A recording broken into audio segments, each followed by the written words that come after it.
Merci, Monsieur le maire. Monsieur le maire, chers collègues, la décision modificative budgétaire que vous nous présentez aujourd'hui propose une inscription de 605 000 € pour l'acquisition de locaux pour les services de la tranquillité urbaine.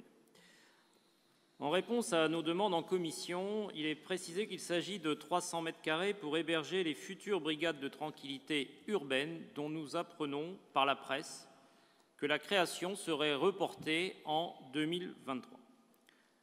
Le simple nom de brigade de tranquillité urbaine acte l'intranquillité de la ville.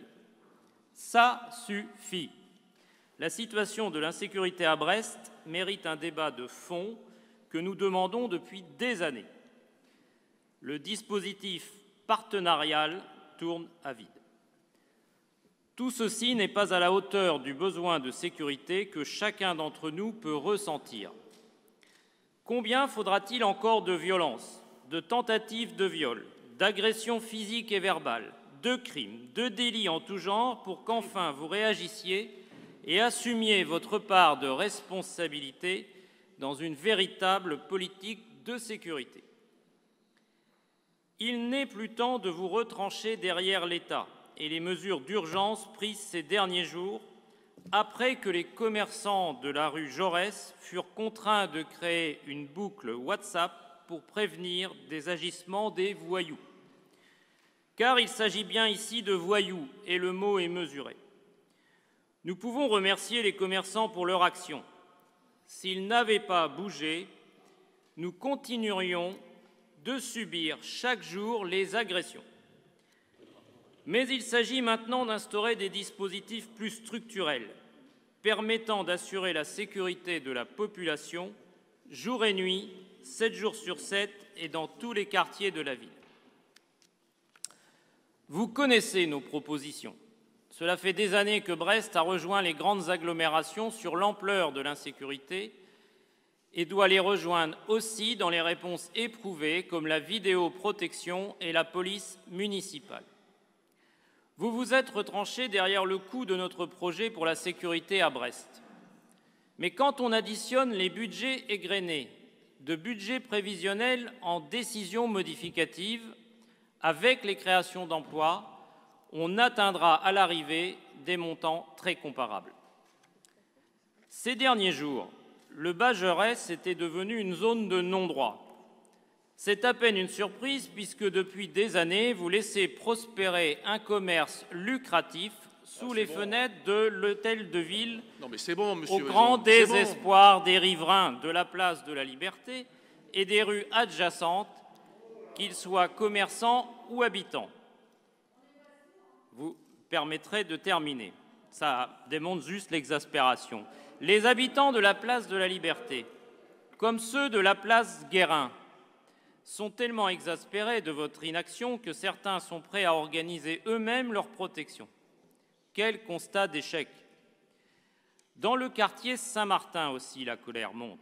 Les riverains sont témoins et victimes de scènes de désordre et de chahuts réguliers. Les projets en cours n'arrangeront rien. Un point de deal s'installe rue Branda, d'abord dans un jardin privé, puis dans la rue, rendant les nuits très difficiles à vivre pour les riverains dérangés dans leur sommeil. Les riverains sont insultés, menacés. À la suite d'un dépôt de plainte, la BAC interviendra. Les familles n'osent plus laisser les jeunes sortir. Les femmes et les jeunes filles sont quotidiennement importunées et pire encore. Jusqu'où ira-t-on? Qu'attendez-vous pour agir avec pragmatisme et détermination? La police effectue un travail remarquable, mais ne peut à elle seule contenir la montée de la violence. Notre ville est de plus en plus livrée aux bandes. En témoignent les bagarres générales survenues place de la Liberté ou bas de Siam, empêchant les commerçants de travailler, dégradant les installations publiques et privées. Même bas de Siam. Pourtant, il s'agit pour vous d'un quartier très important, qui s'inscrit dans votre volonté de déplacer le centre-ville vers les Capucins. Il est un fait que vous délaissez les quartiers Jaurès, Saint-Michel, Saint-Martin. Les habitants de ces quartiers historiques, au cœur de la ville, n'en peuvent plus. Même dans le tranquille quartier de la Cavale Blanche, les voitures brûlent et pourtant rien. pas de réaction. J'y habite, hein. Et justement. Et je ne parle même pas de la récurrence des tirs de mortier contre les forces de police ou des coups de feu dans divers quartiers qui ont trop tendance à se banaliser. Ni des combats au sabre entre bandes rivales place Guérin. En réalité, nous sommes en train de payer au prix fort votre dogmatisme politique en la matière, et cela dure depuis 20 ans. Une véritable politique de sécurité doit conjuguer prévention, dissuasion et répression. Il faut ainsi travailler avec l'ensemble des composantes municipales et étatiques.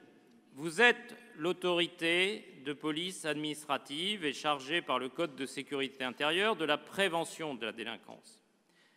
Car il y a un lien évident entre la tenue générale de la ville, les formes urbaines développées, la gestion urbaine de proximité et le développement de l'insécurité. Il en va du bien vivre ensemble. Aujourd'hui, nous n'y sommes pas. La ville est laissée entre les mains des malfrats de tout genre et de surcroît, elle est sale. Oui, monsieur le maire, vous êtes responsable de ce qui se passe aujourd'hui. Je vous entends me dire que dans les autres villes, c'est la même chose. Mais des municipalités réticentes comme Rennes ont dû se rendre à l'évidence et se doter de moyens renforcés de police municipale et de vidéoprotection. Si l'on en croit la presse locale, vous seriez sur ce sujet en cours de conversion à nos thèses. Pourrons-nous avoir un débat public au fond, ici, dans cette enceinte?